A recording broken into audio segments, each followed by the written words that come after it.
கடைசி வரையில தன்னுடைய வாழ்க்கை இப்படியே இருக்க வேண்டும் அப்படின்ற கவலை சிலருக்கு. இந்த வாழ்க்கை இப்படியே இருந்து விடுமோ என்ற கவலை இன்னும் சிலருக்கு. எறும்பில் துவங்கி யானை வரைக்கும் இந்த உலகத்துல ஏதோ ஒரு பிரச்சனை இருந்து கொண்டுதான் இருக்கின்றது. மனிதன் மட்டும் விதிவிலக்கா என்ன?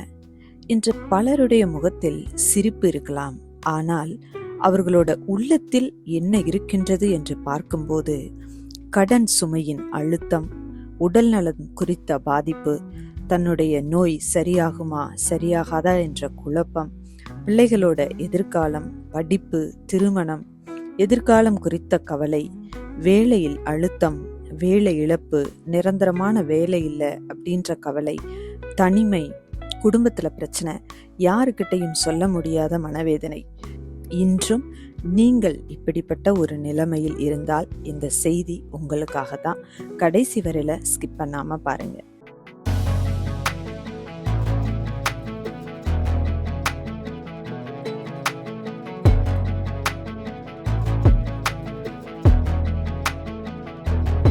பைபிள் என்ன சொல்லுது அப்படின்னா, உங்கள் கவலைகளை எல்லாம் அவர் மேல் வைத்து விடுங்கள், அவர் உங்களை கவனித்துக் கொள்கின்றார் அப்படின்னு 1 பேதுரு 5:7 சொல்லப்பட்டிருக்கு.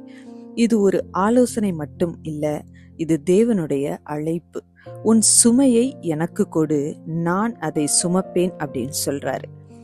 கிரிக்கெட் வீரர் விராட் கோலி அவர்களை பற்றி தெரியாதவர்களே இருக்க முடியாது. ஆனால் ஒரு காலத்துல இனிஷியல் பீரியட்ல அவர் அடைந்த தோல்விகள், அவருக்கு எதிரான விமர்சனங்கள், சமூக ஊடகங்களோட அழுத்தம், அவர் அளவுக்கு அதிகமான மன அழுத்தத்தையும் வேதனைகளையும் கடந்து வந்தார். ஒரு கட்டத்துல அவர் தாங்கிக் கொள்ள முடியாம ஓய்வு வேண்டும் என்று சில காலங்கள் ஓய்வெடுத்தவுடன் மீண்டும் ஒரு என்ட்ரி கொடுத்தாரு. உலகமே வியக்க மக்கள் மனதில் மறுபடியும் இடம் பிடித்தார். கவலை என்பது எல்லோருக்கும் இருக்கும், அது ஒரு எமோஷன். வெற்றியின் உச்சத்தில் இருப்பவர்களுக்கு கவலை ஒன்றும் விதிவிலக்கல்ல. ஆனால் கவலை வந்தவுடன் அதையே நினைத்து கொண்டு ஒரு ஓரத்தில் முடங்கி இருந்துவிடக்கூடாது. ஒரு தோல்வி ஒரு காலம் உங்கள் எதிர்காலத்தை தீர்மானிக்காது. எல்லோருக்குமே சவால்கள், கவலைகள் வருவதும் போவதும் இயல்புதான். ஆனால் அதை எதிர்கொள்ள தன்னம்பிக்கையும் விடாமுயற்சியும் நம்மிடம் இருக்கும் வரை கவலை என்ற ஒன்று நம்மை மேற்கொள்ள முடியாது. இன்று நீங்களும் ஏதோ ஒன்றை குறித்து வேதனைப்பட்டு கொண்டிருந்தீர்களானால் இப்போதே அந்த மனதை மாற்றுங்க. ஏன் மனிதன் அதிகமாக கவலைப்படுகின்றான்? கவலை என்பது எதிர்காலத்தை பற்றிய ஒரு பயம். நாளைக்கு என்ன ஆகும்? குறிப்பிட்ட பிரச்சனை எப்படி முடியும்? உதவி செய்ய யாராவது இருக்காங்களா? யாராவது வருவாங்களா? அப்படின்னு ஒவ்வொரு மனிதனும் எண்ணிக்கொண்டே இருக்கின்றான். சில நேரங்கள்ல பிரச்சனை பெரிதாக இல்லாவிட்டாலும் மனதில் அது மிகப்பெரிய மலையாக தோன்றுகிறது. யோசித்து பாருங்க. ஏதோ ஒரு குறிப்பிட்ட விஷயத்தை நினைத்து கவலைப்பட ஆரம்பிக்கும் போது, ஐயோ அப்படி இருக்குமோ, இப்படி இருக்குமோ, பெரும்பாலும் நாம் ஒரு நிரந்தர முடிவெடுக்காமல் யூகத்தில் வாழும் போதுதான் கவலை என்ற நோய் நம்மை அழுத்த ஆரம்பித்து விடுகிறது. யூகிப்பதை விட்டுவிட்டு என்ன பிரச்சனையோ அதை கண்டுபிடித்து அதற்கான நிரந்தர தீர்வை எடுத்து பாருங்க. நிச்சயம் நாம் கவலையிலிருந்து வெளியே வந்து விடுவோம். எல்லோருக்குமே எவ்வளவோ பிரச்சனை, கமிட்மெண்ட் இருக்கு. ஒரு சில பேரு யாரோ ஒருவர் தன்னை இப்படி பேசிவிட்டார்களே என்று நினைத்து நினைத்து வருத்தப்பட்டு வேதனையோடு அந்த நாளை நகர்த்துவார்கள். ஆனால் யோசித்து பாருங்க, நம்மை குறித்து பேசியவர் எதையும் யோசிக்காமல் லைஃப்ல அடுத்த கட்டம் நோக்கி நகர்ந்து போய்கொண்டே இருப்பார். கவலைப்படும் நாம் ஸ்டக் ஆகி அதே இடத்துல நின்று கொண்டிருப்போம். அதுதான் நமக்கும் மற்றவர்களுக்கும் உள்ள வித்தியாசம். எனவே யார் என்ன வேண்டுமானாலும் பேசிவிட்டு போகட்டும், அடுத்த கட்டம் நோக்கி அடியெடுத்து வைக்க ஆரம்பிங்க. நாம் கவலைப்படும் விஷயங்கள் பெரும்பாலும் ஒருபோதும் நடக்காது. ஆனால் நம் மனம் அதை மீண்டும் மீண்டும் நினைத்து நம்மை சோர்வடைய செய்கிறது. சாத்தானோட தந்திரமும் அதுதான். நீங்கள் தேவனை பார்க்காமல், உங்களை பார்க்க விடாமல் பிரச்சனையை மட்டுமே பார்க்க வேண்டும் என்பதுதான். ஆனால் தேவன் விரும்புவது பிரச்சனையை விட அவரை நோக்கி பார்க்க வேண்டும் என்பதுதான். தேவன் நம்மை உண்மையாகவே கவனிக்கின்றாரா? இந்த உலகத்தில் கோடிக்கணக்கான மக்கள் இருக்கின்றார்கள், ஆனால் என்னை பற்றி மட்டும் தேவன் எப்படி கவலைப்படுவார்? எஸ், இயேசு சொன்னார், உங்கள் கண்ணீரின் எண்ணிக்கையை தேவன் அறிவார். நீங்கள் இரவில் தனியாக அழுத நேரத்தையும் அவர் பார்த்திருக்கிறார். அழுது கொண்டிருக்கும் நேரத்தையும் அவர் பார்த்து கொண்டிருக்கின்றார். நீங்கள் யாரிடமும் சொல்லாத வேதனையையும் அவர் அறிந்திருக்கிறார். உலகம் உங்களை மறந்தாலும் தேவன் ஒரு நாளும் உங்களை மறக்கவே மாட்டார். ஒருவர் கவலையில் உடைந்து போனார். கணவருக்கு வேலை இல்லை, வீட்டு வாடகை கட்ட முடியவில்லை, குழந்தைகளின் பள்ளி கட்டணம் செலுத்த முடியவில்லை, ஒவ்வொரு இரவும் அழுதபடியே தொங்கும் நிலை. ஒரு நாள் தேவாலயத்தில் இருந்து ஒரு வசனத்தை கேட்கிறார். 1 பேதுரு 5:7.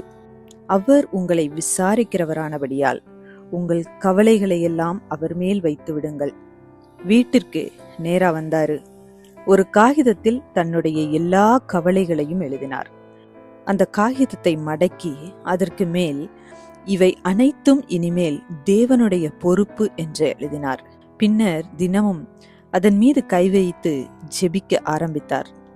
பிரச்சனை உடனே மறையவில்லை, ஆனால் அவரது மனதில் சமாதானம் என்ற ஒன்று வந்தது, நிம்மதி வந்தது. சில மாதங்கள்ல புதிய வேலை கிடைத்தது. பின்னர் அவர் சொன்னார், தேவன் பிரச்சனையை மாற்றுவதற்கு முன் என்னை மாற்றினார். அதுதான் தேவனின் செயல்முறை. இன்று நீங்களும் இதே மாதிரி பிரச்சனையில கவலையில நொறுங்கி போய் இருக்கிறீங்கன்னா, ஒரு பேப்பர் எடுத்து உங்களுடைய கவலைகளை எல்லாம் எழுதி தினமும் ஜெபிங்க. நிச்சயம் ஒரு விடுதலை கிடைக்கும். இயேசுவும் கவலைப்பட்டார். கெத்சமனே தோட்டத்துல இயேசு மிகவும் வேதனைப்பட்டார். சிலுவை அவருக்காக காத்திருந்தது. அந்த நேரத்துல இயேசு என்ன செய்தார்? பயந்து ஓடல, மாறாக பிதாவினிடம் ஜெபித்தார். நமக்கும் இன்றும் அதே பாடம்தான். கவலை வந்தால் புலம்பக்கூடாது, பயப்படக்கூடாது. தனியாக சுமக்க தேவையில்லை, மாறாக ஜெபிக்க வேண்டும். ரொம்ப முக்கியமான ஒன்றை சொல்ல போகிறேன். நீங்கள் கவலையோடு இருந்தீங்கன்னா இந்த 5 விஷயங்களை செய்து பாருங்க. நிச்சயம் உங்களுக்கு சமாதானம் கிடைக்கும். 1, ஜெபிக்க வேண்டும். ஒரு பேப்பர் எடுங்க, எழுதுங்க, தினமும் ஜெபிங்க. கர்த்தாவே, இது என் பிரச்சனை அல்ல, உம்முடைய கைகள்ல வைக்கிறேன் அப்படின்னு சொல்லுங்க. 2வது, வேதாகம வசனங்களை வாசியுங்க. எந்த வசனத்தை வாசிக்கிறதுனே தெரியல அப்படின்னு குழப்பத்துல இருந்தீங்கன்னா, சங்கீதம் 91 முழுவதையும் வாசிங்க. சங்கீதம் 23 ஃபுல்லா வாசிங்க. மத்தேயு 6 வாசிங்க. பிலிப்பியர் 4:6-7 வாசிங்க. இந்த வசனங்கள் நிச்சயம் உங்கள் மனதிற்கு மருந்து. 3வது, நன்றி சொல்லுங்க. நமக்கு கிடைக்காத ஒன்றை நினைப்பதை விட கிடைத்ததற்கு நன்றி சொல்ல பழக வேண்டும். நன்றியுள்ள உணர்வு, நன்றியுள்ள இதயம் கவலையை குறைக்கும் என்பது 100% உண்மை.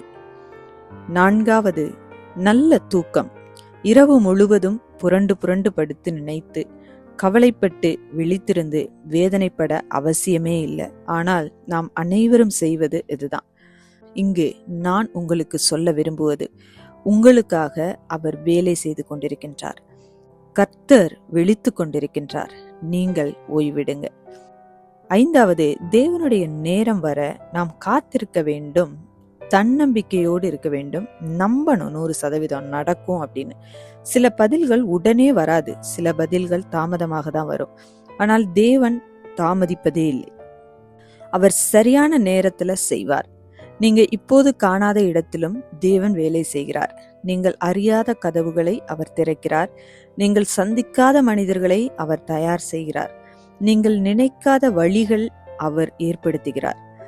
இன்று முதல் நீங்களும், நான் பயப்பட மாட்டேன், நான் தனியா இல்லை, என் எதிர்காலம் தேவனுடைய கைகளில் இருக்கின்றது என்று விசுவாசத்தோடு சொல்லுங்க. இந்த வீடியோ உங்களுக்கு பிடித்திருந்தால் மறக்காம லைக் பண்ணுங்க, ஷேர் பண்ணுங்க. இன்னும் நம்முடைய சோஃபியாஸ் பைபிள் சேனலை சப்ஸ்கிரைப் பண்ணலைன்னா மறக்காம சப்ஸ்கிரைப் பண்ணிருங்க. மீண்டும் சந்திப்போம். நன்றி.